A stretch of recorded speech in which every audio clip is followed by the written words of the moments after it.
Have you ever wondered what truly determines the shape of our lives? Today, we're going to discuss a viewpoint that might completely refresh your entire worldview. This content is drawn from a manuscript provided by the Buddhist Life Association of Australia. Let's start with a question that many of us have pondered. Deep down, most of us consider ourselves to be good people. Right? What if that's the case? Why is our life often filled with so many difficulties, arguments, failures, and frustrations? Where exactly do things go wrong? The answer to this riddle may be hidden in this rather startling statement. Everyone thinks they are kind, but the evidence shows they are ignorant. This is a heavy statement. It seems to deliver a direct punch to our fundamental self-perception, suggesting that our biggest problem might be that the way we see ourselves is fundamentally flawed. To unlock this mystery, we must first re-examine a word we all think we know well: evil. The true meaning of evil. Prepare yourself, because the true meaning of this word in this context might surprise you. In the framework we are discussing, forget about violence or cruelty. The core meaning of evil is actually a deep-seated attitude, disrespect and arrogance. It's the mindset that believes oneself to be superior or better than others. Notice that the focus is not on what you do, but on what you think in your heart. The counterpart, reverence and humility. What is the opposite of evil? It is simply reverence or respect. The structure of this character is incredibly insightful. The top radical means together, everyone, and the bottom radical means small. Combined, it means in the presence of everyone. One regards oneself as the smallest, the most insignificant one. Crucially, this is not asking you to be self-effacing or inferior. It is a genuine, heartfelt humility. This creates the completely opposite modes of thinking. The arrogant mindset thinks, I am the most important. They should naturally accommodate me. Well, this has nothing to do with me. The humble mindset thinks, I am just a small part of this whole. How can I help? Oh, wonderful. This is an opportunity for me to contribute. Can you feel how the difference in this starting thought already pushes you onto to completely different life paths? Real-world examples. 1. The dean who lived by reverence. The first story is about a highly successful dean. Imagine his high status and academic achievements.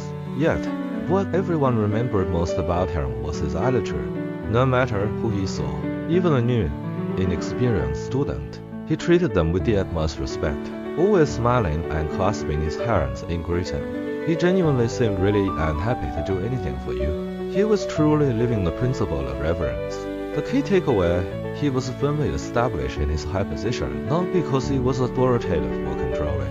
On the contrary, it was precisely because of this attitude. He never considered himself great, and thus, everyone truly respected him from the heart and was willing to follow him. His success was the inevitable result of his humility, to the isolated island mindset. Now, let's look at the other extreme, the story of a person who made himself an isolated island. You are certainly familiar with this phrase, and perhaps have even said it yourself. That doesn't concern me. Well, it sounds normal. The manuscript warns us. The moment this thought arises in your mind, you are effectively declaring to the world, I am irrelevant. I don't belong here. When you withdraw yourself from the collective time and time again, you will eventually be surprised to find that you truly have nowhere to go and no longer belong anywhere. This leads us to what I believe is the most core and most subversive idea of today. Ask yourself, for whom do I work every day when I diligently go to my job? The answer might shock you.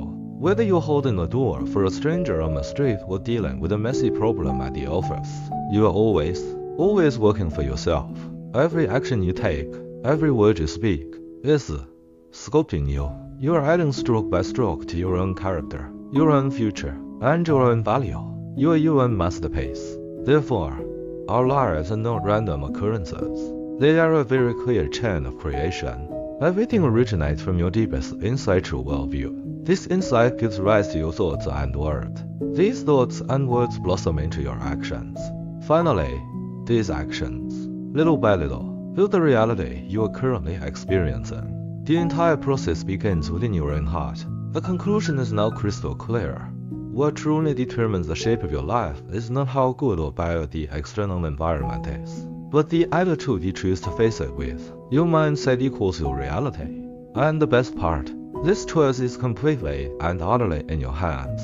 So, take a few seconds and honestly ask yourself, right now, through my every thought, every word, and every action, what kind of person am I sculpting myself into? The manuscript uses a vivid, yet honestly harsh, metaphor to describe its choice. It says you can choose to live as a celestial being or an enlightened person, welcome everywhere because you bring value to others, and the world you see is beautiful. Alternatively, you can choose to live as a cockroach everyone wants to avoid you because you only pick faults and complain about everything. The ultimate fate of a cockroach is to be discarded and cleaned away. This metaphor is tough, but it truly captures the essence. So, please remember, no moment is insignificant. In every single moment of your life, you are defining who you are. Who do you want to become? That choice always belongs to you.